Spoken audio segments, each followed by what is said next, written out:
You're listening to the best of the Martha Zoller Show.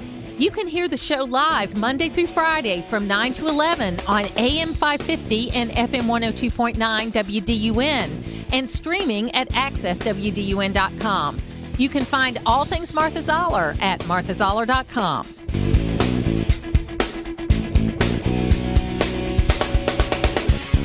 Right now, we're talking to Peter Navarro. He has written a book called Taking Back Trump's America, Why We Lost the White House and How We'll Win It Back. Peter Navarro, thank you so much for being back with us. We appreciate it. I'm glad you watched that so we don't have to. I know. That's right. That's a good line. Thank you very much. I stole that from someone else, but my old friend Herman Cain, who was an old friend of mine, Herman said, I'll give you credit the first time I use your line, but then after that, I just use it.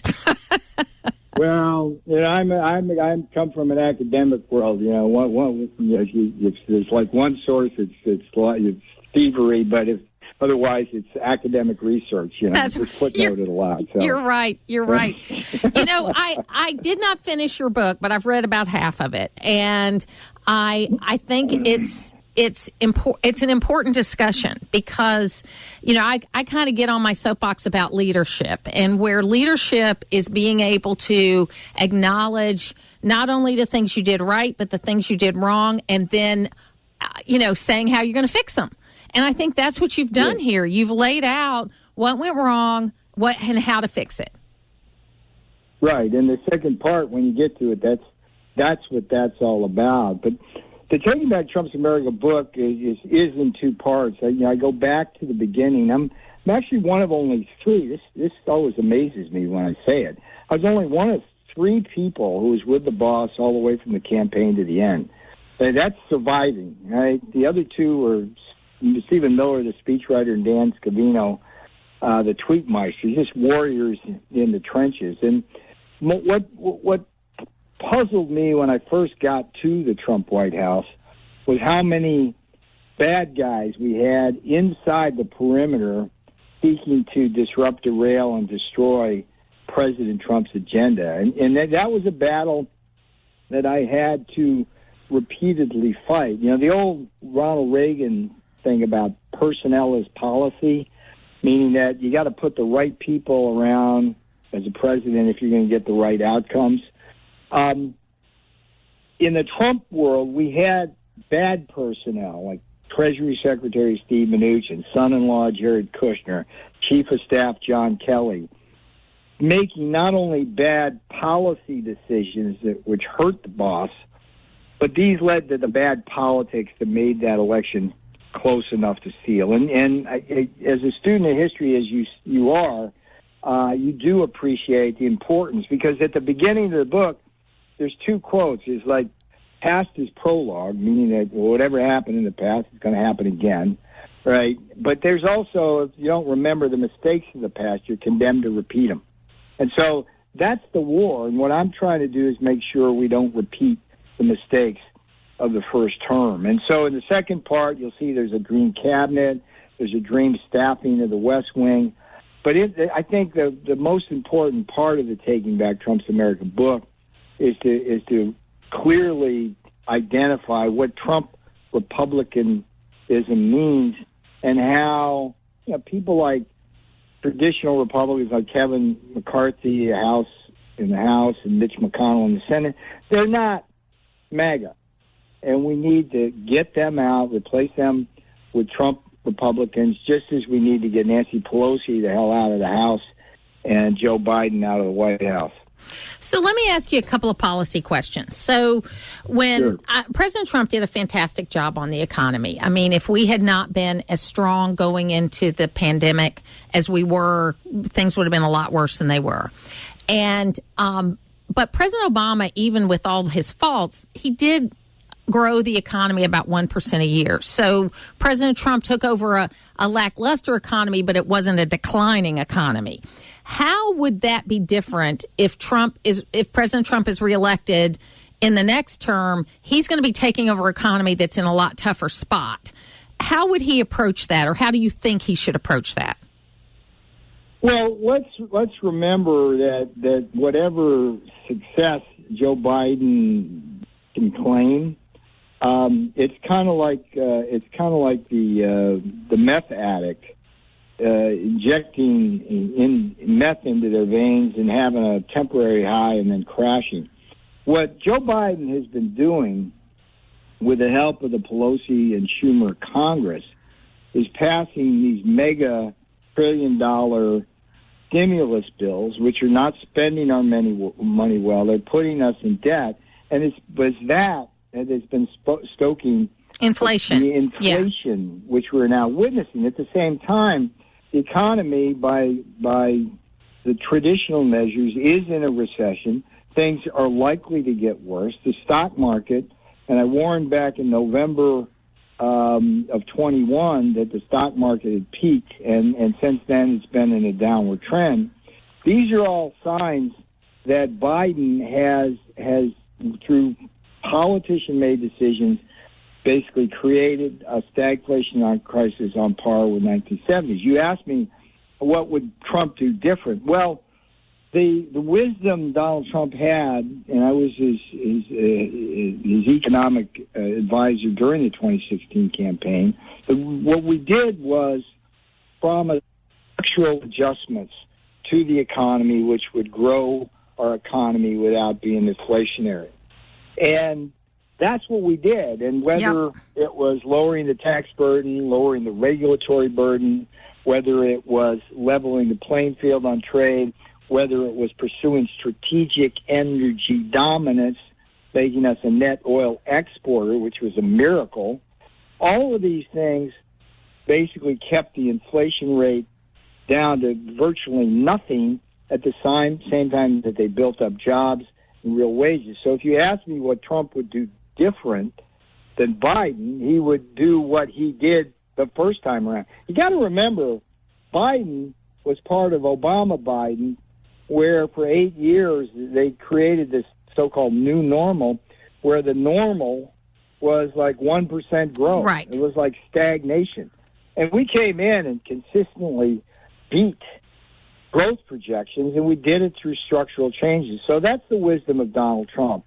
And look, the longer this goes on, the more difficult it's going to become. So one of the key messages of Taking Back Trump's America is getting Trump back in the White House to make good policy starts with getting the Democrats the hell out of that Congress and leadership in November. So like a laser beam, we got to focus on those elections, help House candidates on the Republican side, get out and vote wherever you are, and let's make that difference. And come January, we'll at least put an end to the digging of the hole we're digging. You know, the first rule is if you find yourself in a hole, stop digging. So I'm a tough love kind of person, okay? So I have looked at things in a lot of different ways. I voted for President Trump twice.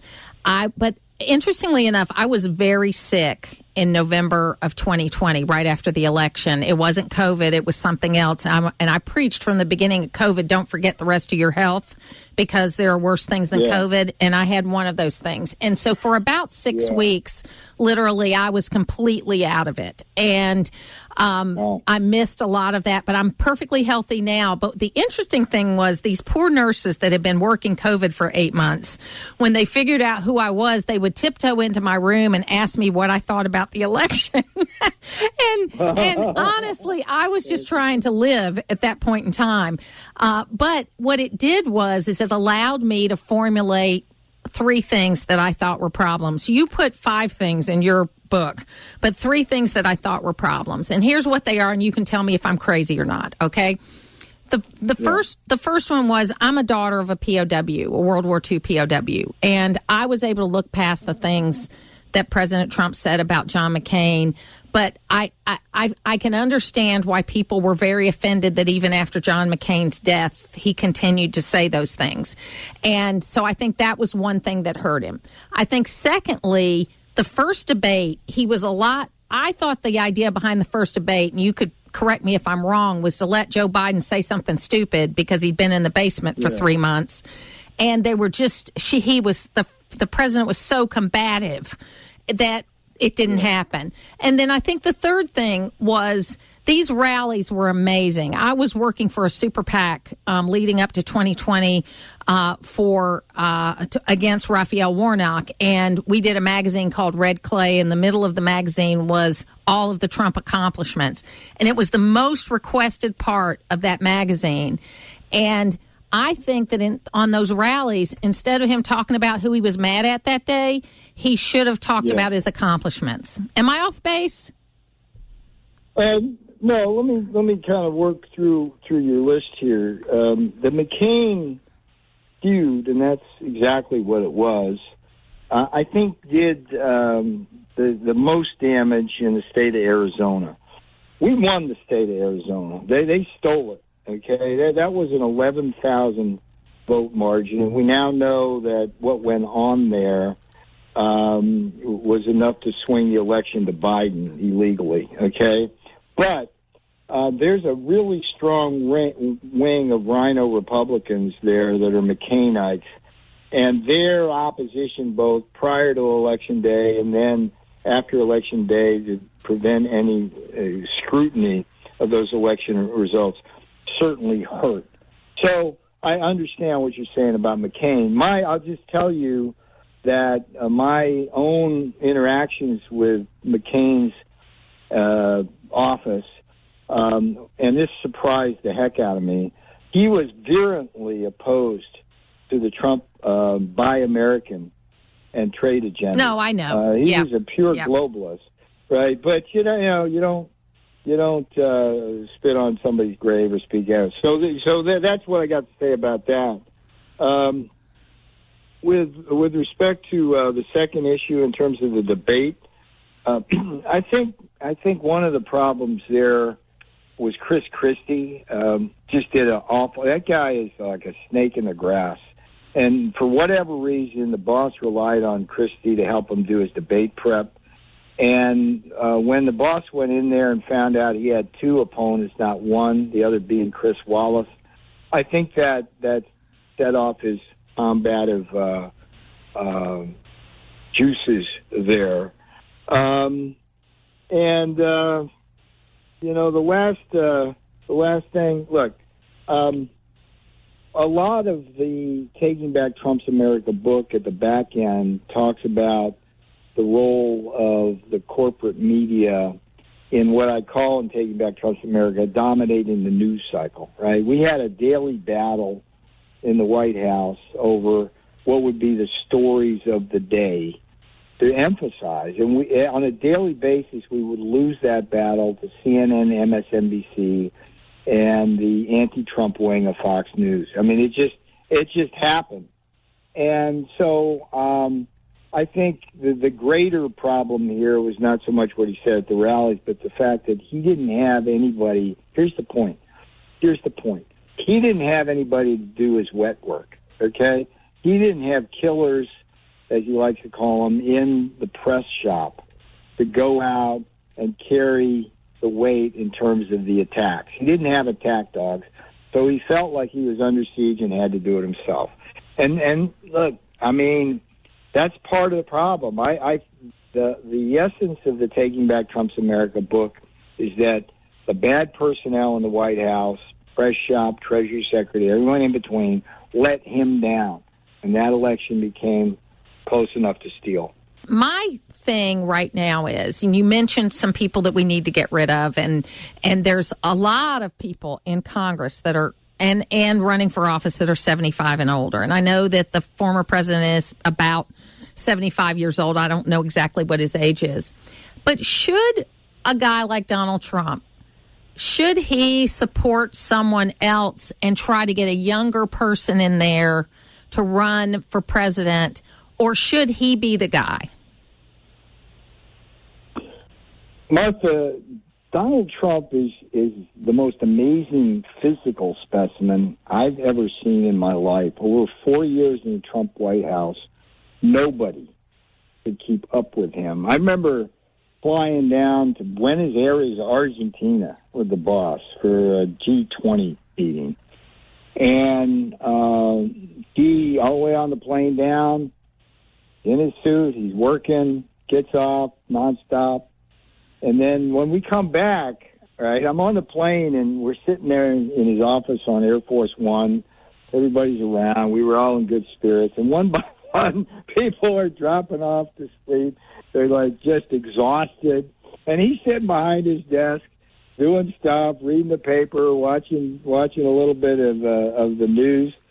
And my point is that if you look at, like, his ability to campaign and do his work, I mean, it's like, with him, it's like 70 is the new 50. It's like, so no. But the other problem, of course, is I can't think of a single person in politics who understands better what needs to be done and who will have the courage to do what needs to be done. Remember, he was an outlier in that when he ran in 2016, he didn't need the Rhino money. He didn't need Wall Street's money, Silicon Valley's money, the globalist money, didn't need Big Pharma's money. And, you know, who else would there be? I do, in the Taking Back Trump's America book, I do handicap the vice president sweepstakes. I talk about DeSantis and Haley and Cruz and Cotton and all of the names that are popping up now.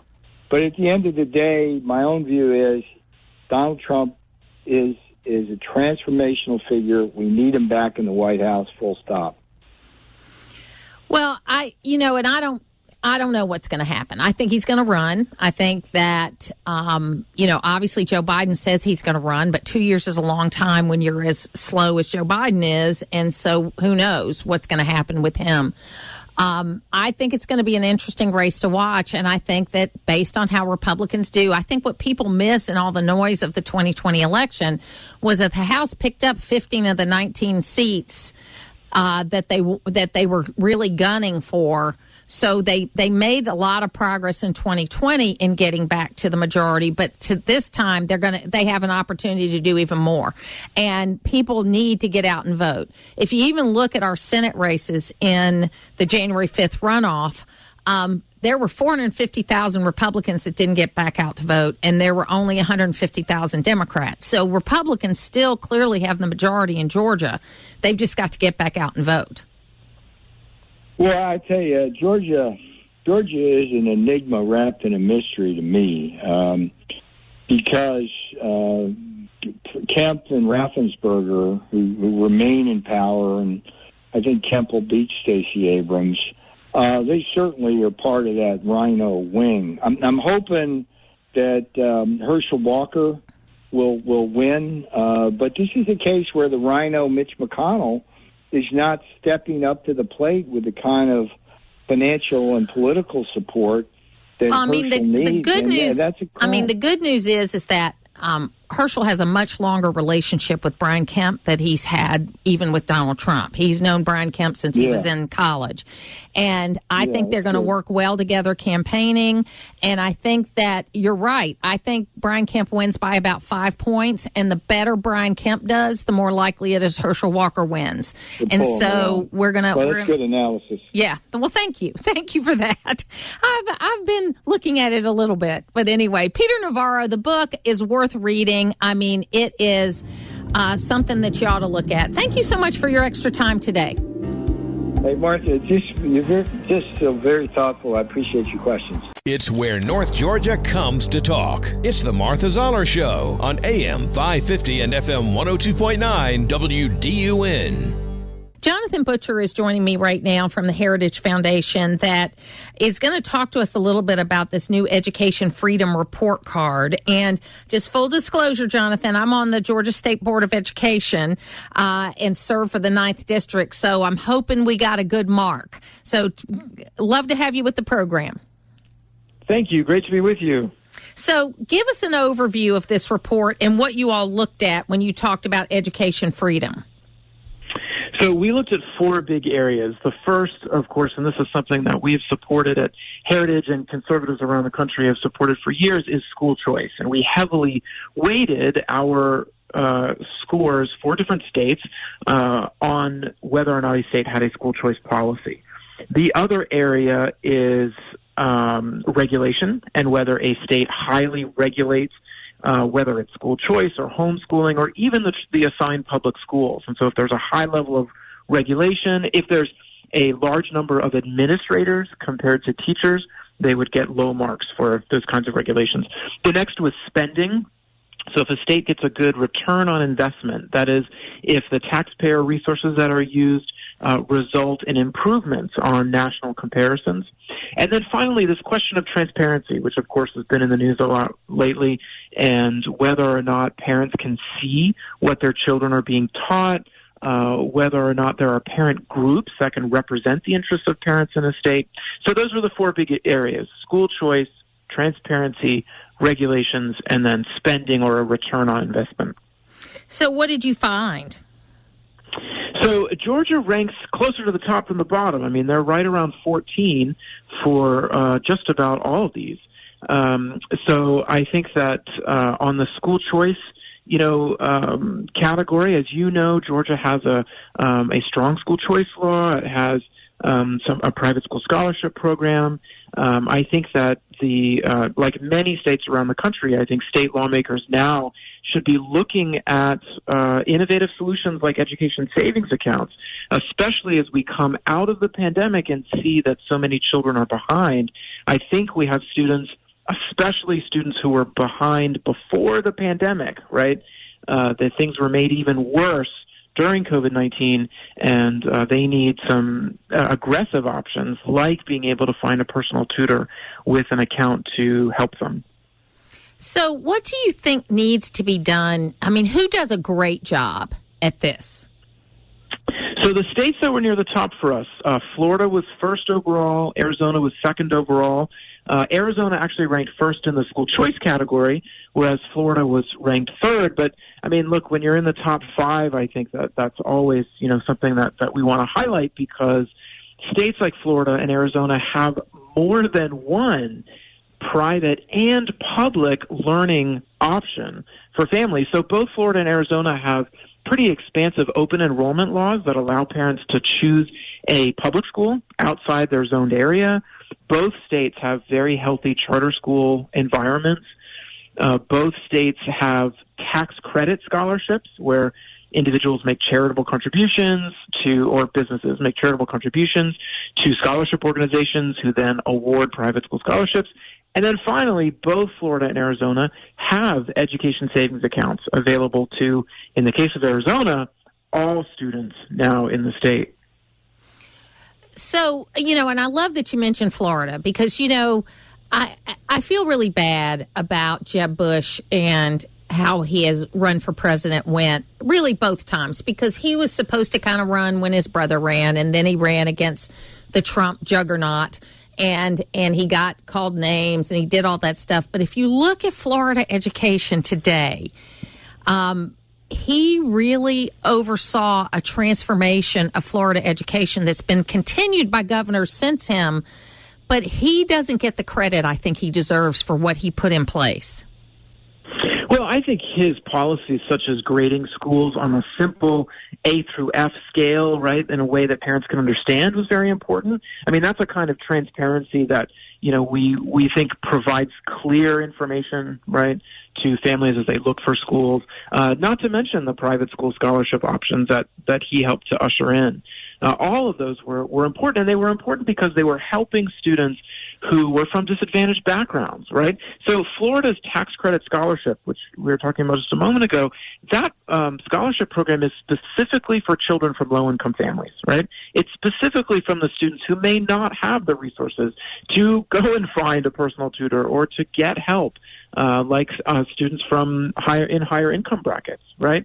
So for those who would say, hey, wait a minute, you're ranking states like, say Massachusetts near the bottom, and they'll point to test scores and say, hey, but wait a minute, what about the average test score in Massachusetts? Well, because the average score in Massachusetts is high, they have a 20-point achievement gap in most of their subjects, right, between students from different backgrounds. So taxpayers are paying quite a lot in some of those New England states, right, for public education, which means they're spending a lot on those income gaps. Whereas in a place like Florida, Arizona, even in North Carolina today, you have multiple scholarship options. You are allowing families to find a quality experience for your student when the assigned school is not meeting their needs. And that's why we called it the Freedom Report Card, right? I mean, we're talking about a landscape that allows everybody, no matter your background, no matter where you're from, to find a great learning opportunity. Well, and I think they do a better job, and I'm including our state in this, okay, in the top 25, I'm meaning the top 25%. You know, I think they do a better job of including parents, okay? You know, it's really important to be able to include parents. Obviously, teachers are experts and administrators are experts. And I'm not pretending that even as a Georgia State School Board member that I know everything about education. But you've got to include parents, and parents need to feel included because, let's just face it, they're footing the bill. So they need to understand how things are coming about, who's making the decisions. They have to have recourse, and then there have to be options and choices. And I think if you do all of that, you can have a great school system. Well, I think you're exactly right, and we should remember that parents are the experts of their children, right? I mean, parents are the ones who know their children the best.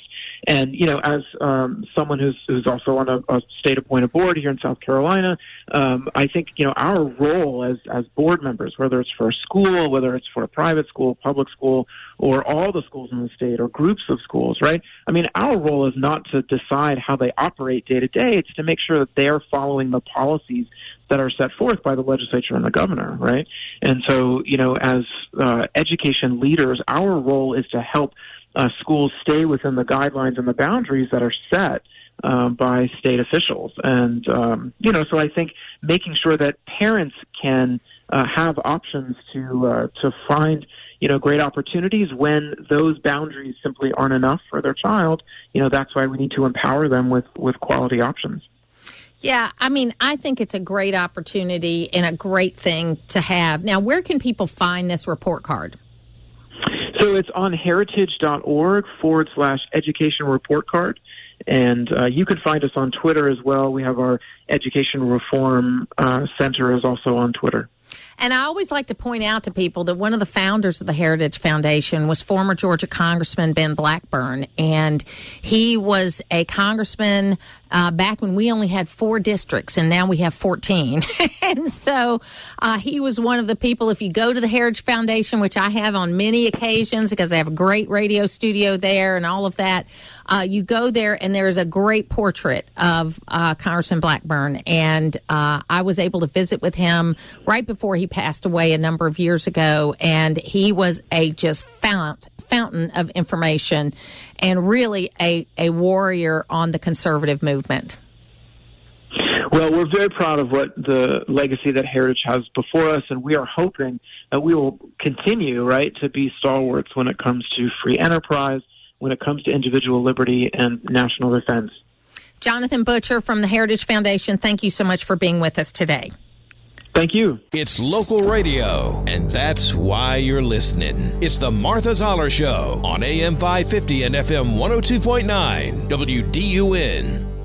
It is the Martha Zoller Show. We are live from Washington, D.C., where I have this beautiful view of the United States Capitol from my booth. And we are joined right now by Representative Marjorie Taylor Greene. Thank you for being with me. Oh, thanks for having me, Martha. And you do really have the most beautiful view right here. It is a gorgeous day in Washington. It is a great day in Washington. I always feel hopeful when I come here. I mean, I know there's lots of problems, but when you look at things like the Capitol and the Washington Monument, the Smithsonian, and the things, you go, okay, we got problems, but we can fix them. We can fix them if we have the right people in power, but the Democrats are not doing that. Just for example, Mayor Muriel Bowser here in Washington, D.C., she keeps our nation's capital in horrific condition. Crime is out of control. The homeless population is out of control. It's not the safe city that it used to be. There's litter all over the streets, but it should be a wonderful place. Just as you mentioned, the Washington Memorial, the Smithsonian Museum, all of the wonderful places, our beautiful Capitol and the White House should be a place that every American should be so proud of. But Democrat control is just not good. So my 98-year-old old uncle passed away on Monday, and he had a wonderful life, but he was an immigrant, okay? He came here in 1947 after the fall of India and part of that revolution, and in 1947 he was going to UCLA getting his PhD. He immigrated here. He changed his major while he was at UCLA. That was during the time when we had very low immigration rates. Literally within a few days, someone knocked on his door and said, "Hey, you changed your major. Are you trying to overstay your visa?" Okay, the reason why I tell this story is really it's a cool story because he ended up staying and having a great life and all of the things that you want when you immigrate. But with a paper system and no computers, they were able to know that he changed his major and come and ask him about it. I mean, I think it's just got to be a case of whether you want to do it or not. They were controlling immigration during that period of time. Why can't we do it now? They have no excuses. I mean, look, we walk around with these cell phones and we can... I was just using that example. Yes. Okay, well, perfect example. I mean, we can sit here. You can order your groceries off your cell phone, call your mom. You can order an Uber, get a ride. You can check your email and text message people almost all at the same time, but somehow we can't track, immigrants, or we can't track people seeking asylum. We can't track illegal aliens in our country. It is a failure. It's a failure, and this is why I introduced articles of impeachment on Joe Biden. Not only is he not upholding his oath of office, he does not care about our southern border. He doesn't care about upholding our laws. But really, all of America are in danger, and migrants are dying every single day. It's a humanitarian crisis on both sides.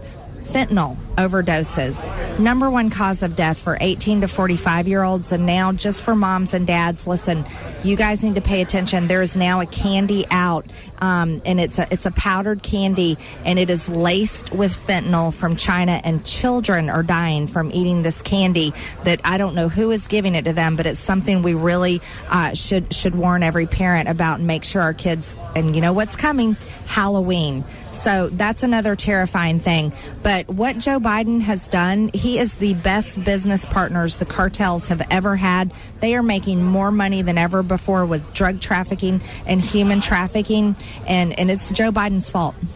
Do we immigrate legally 1.1 million a year. That's more than the rest of the world combined. We are now on our second year of almost 2 million coming across the border. It's going to be more than 2 million this year. No one can make the case we're anti-immigrant because we immigrate more than the rest of the world combined.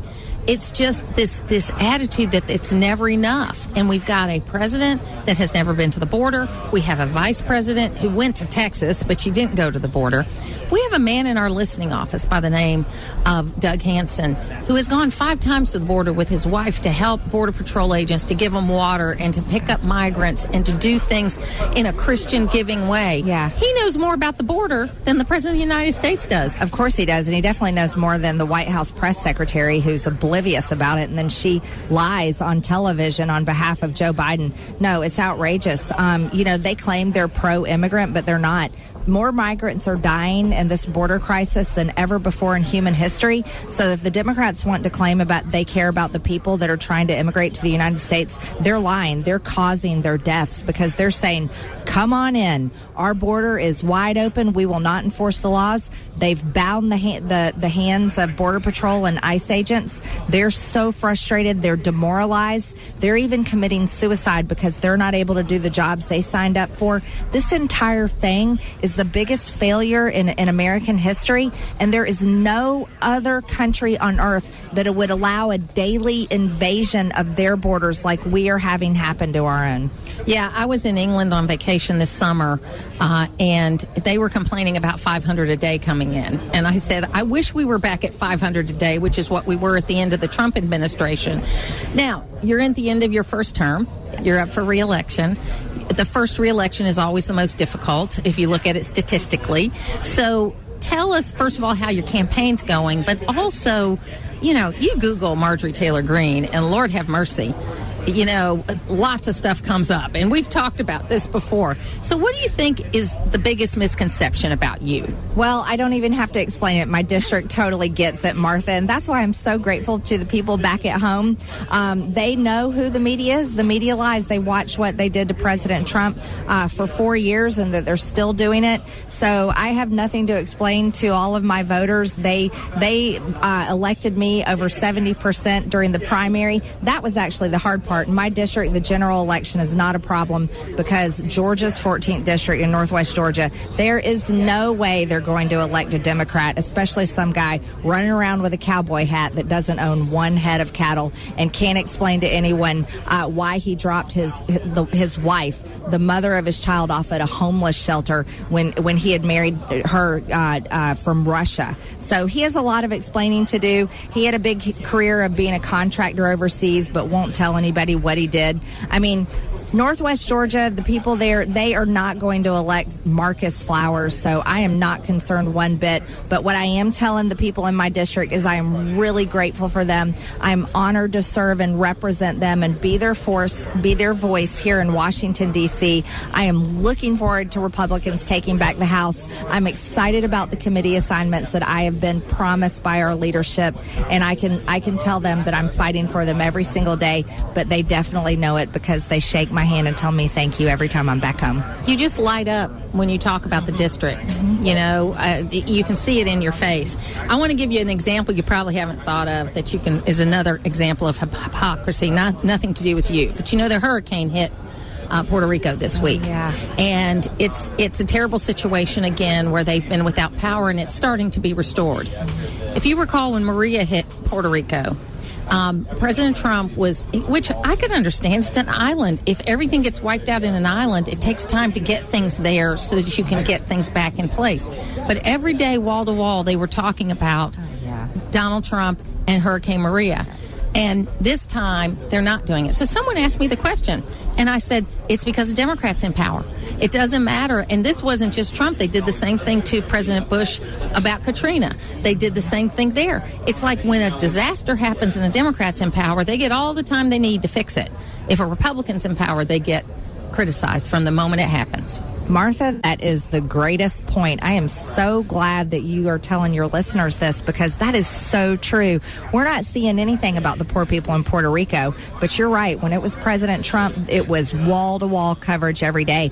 There's other issues in America, too. They constantly show Benny Thompson from Mississippi that is the chair of the January 6th committee, and they show him all the time on TV there. But back home in his district in Mississippi, there is literally disgusting brown water coming out of every faucet. People can't even drink the water or bathe in that water, wash their clothes in that water in their homes at home, and it's crumbling infrastructure under Democrat control. But the media won't show that about Benny Thompson's district and how bad it is there. They're just going to show his lies on January 6th. That's our problem, Martha, is the media is so dishonest, and they truly control so many people and how they vote based on the lies or the stories they choose to cover or the stories that they overcover and twist the message on. So is that the thing that most surprised you once you got up here? I mean, I know you knew it before, but as far as the level of it, or what was your aha moment since you've been a congresswoman as far as, wow, this is a lot worse than I thought it was? Well, one of the biggest things that shocked me was after I got kicked off committees by Nancy Pelosi, and I went and sat on the House floor, and they were debating bills, and then they called the bill up for a vote, and it was a voice vote, and there were only less than 10 members of Congress in the House chamber, and I was one of them, and they passed that bill by voice, and it was $7 million, and I was like, what? I didn't vote. I have a voting card. I didn't vote. And so I spent some time learning the rules and understanding how it works. And I found something that I could do to change that. So I spent a lot of time. I mean, I'm talking week after week, hours and hours on end. And I would force a recorded vote. So every time they would finish debating the bill and they would call it up for a vote, and they were going to pass it by voice with like 5 members of Congress in there, and there's 435 of us. I would say, Madam Speaker, I asked for the recorded vote. And so all these bills, I mean, we're over my goodness, I think we're like at over 550 bills now that are on record for the American people, so they can look up any member of Congress, me, a Democrat, it doesn't matter who, they can look us up and see how we voted on bills. To me, that was the most powerful thing that I could do, not only for my district at home, to give them, here's my job record, so you can see how I'm voting on behalf of you. But I also feel like it's the best thing I could do for the entire country, regardless of Republican or Democrat. I think every American deserves to see how Congress votes, and they were hiding it by passing nearly every bill by voice. That was my biggest shocker. Marjorie Taylor Greene, always great to talk to you. Thank you so much, Martha. Thank you. To hear the full versions of last week's Martha Zoller shows, go to the podcast page at accesswdun.com, and you can follow me on social media at Martha Zoller.